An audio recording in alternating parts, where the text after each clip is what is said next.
Hey there, welcome to Teams That Swear. I'm Adrian Balarjan, author of Teams That Swear by Each Other and Not About Each Other.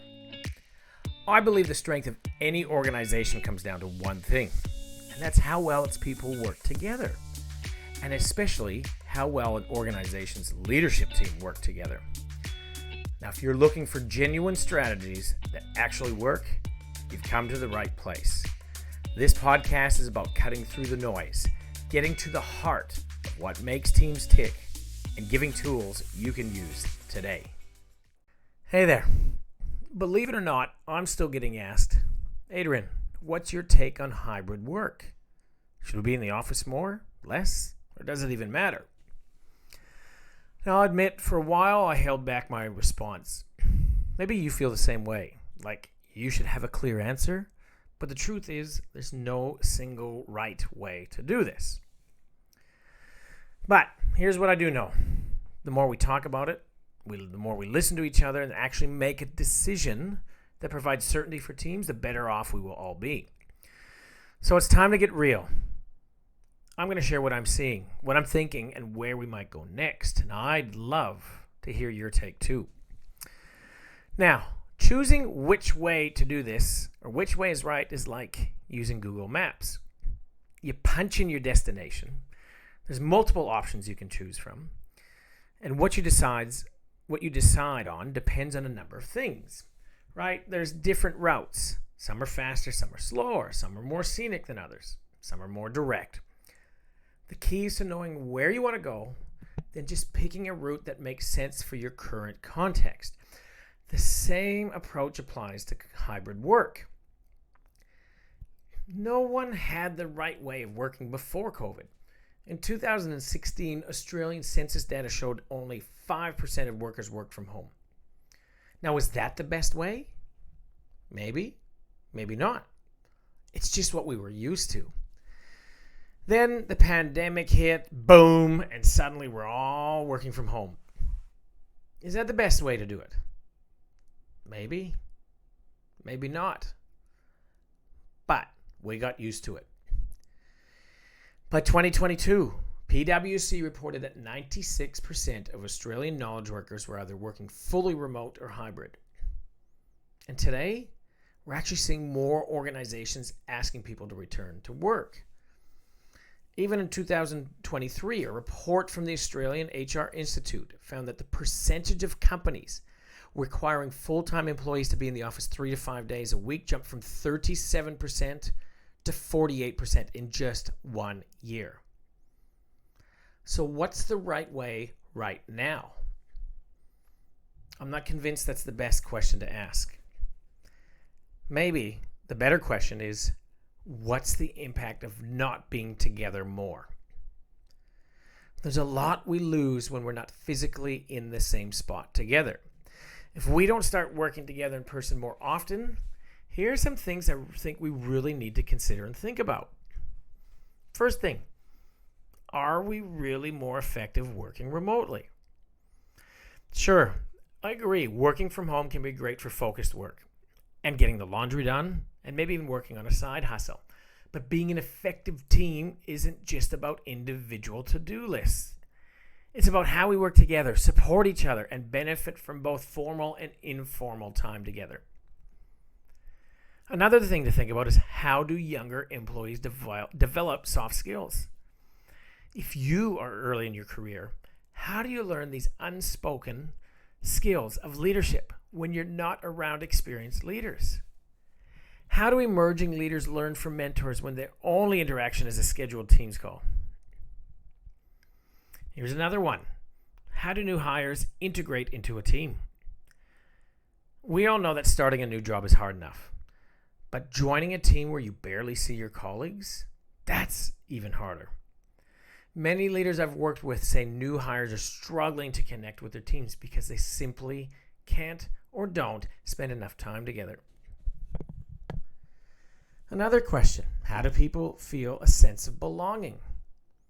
Sure, a welcome kit is nice, some company swag, boom, you get that hit of dopamine, awesome. But what happens when you're stuck? You don't know who to ask for help. Your boss is in back-to-back Zoom calls. That's when loneliness kicks in. and loneliness sucks for everyone. Here's another question. Should leaderships decide when people should be in the office or leave it up to the individuals? Here's what we know about human behavior. We crave certainty. Neuroscience also shows that we feel more relaxed when we know what to expect. Now, the more I talk to leaders and employees, the more I hear, I actually don't care what the decision is. I just want some clarity. So when it comes to working together, face-to-face still matters. At its core, work is about relationships. In large organizations, your stakeholder network is massive. But if you rarely see people outside your immediate team, how are you supposed to build those connections that make work flow? This isn't just about business. We need to realize that this is about being human. The longest study on human happiness found that relationships matter most, not just in our personal lives, but at work too. Further research from MIT showed that from a team performance standpoint, the best teams have high energy, face-to-face conversations. And the worst teams, they rely mainly on the written communication. Now, the piece of work did show that video conferencing can work, but its effectiveness drops significantly once you have more than 7 people on a call. Now, the challenge with making these decisions, work from home, work from the office, or the mix, is that these decisions that not everybody wants the same. Not everyone is programmed the same way. Think about it. Some introverts love working remotely. It helps them manage their energy better. On the flip side, extroverts feel isolated. They thrive on in-person interaction. Well, parents juggle work, school drop-offs, and life. Empty nesters see the office as their main social connection. So, is there one right way? Probably not. But we have shifted too far away from being in the office together. Last year, I know of one well-known ASX-listed company that prohibited their leaders from even discussing coming back to the office. They couldn't even ask one of the team members, hey, can you come in for today? Now, on the flip side, the New South Wales government, they've mandated 5 days a week. Neither extreme seems right. The pandemic forced us to evolve how we work. Now it's time to evolve again towards something that builds connection, fosters a sense of belonging, balances human interaction with flexibility. That doesn't have to mean rigid policies. It means making thoughtful decisions. Now, it might mean setting core in-office days when everyone is together. It might mean flexible start and finish times. We don't know. But it's time for leaders and teams to adapt again, to work in a way that supports both people and performance. Conversations need to happen. Compromises will be necessary, but decisions must be made confidently. Because at the end of the day, when we struggle as humans, the answer is rarely to isolate ourselves, is to connect, support, and show up for each other. And the best way to do that is when we're in person and connect face to face. So, what do you think? What's working for your team? What's not? I would love to hear your thoughts. In the meantime, take care. Say hi to your colleague when you see them next time face to face. Cheers. All right, that brings us to the end of this episode. Thanks for joining me on Teams That Swear. If today's conversation sparked a thought, a question, or maybe even a new perspective, hit subscribe so you don't miss what's next. And if you're ready to transform how your team works together, reach out. I'd love to help.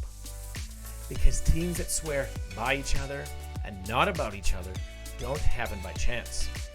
They happen with intentional, deliberate action, and the first step starts with you.